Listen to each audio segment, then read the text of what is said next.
8. Create temptation. Most of the time, people struggle to maintain security and a sense of balance in their lives. If they were always uprooting themselves in pursuit of every new person or fantasy that passed them by, they could not survive the daily grind. They usually win the struggle, but it doesn't come easy.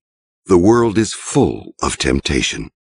They read about people who have more than they do, about adventures others are having, about people who have found wealth and happiness. The security that they strive for and that they seem to have in their lives is actually an illusion. It covers up a constant tension. As a seducer, you can never mistake people's appearance for reality.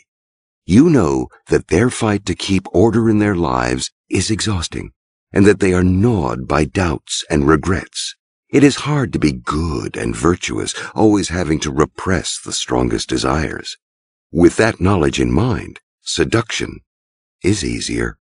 What people want is not temptation. Temptation happens every day. What people want is to give in to temptation, to yield. That is the only way to get rid of the tension in their lives.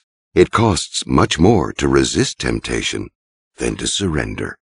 Your task, then, is to create a temptation that is stronger than the daily variety. It has to be focused on them, aimed at them as individuals. Understand, everyone has a principal weakness from which others stem. Find that childhood insecurity, that lack in their life, and you hold the key to tempting them. Their weakness may be greed, vanity, boredom, some deeply repressed desire, a hunger for forbidden fruit.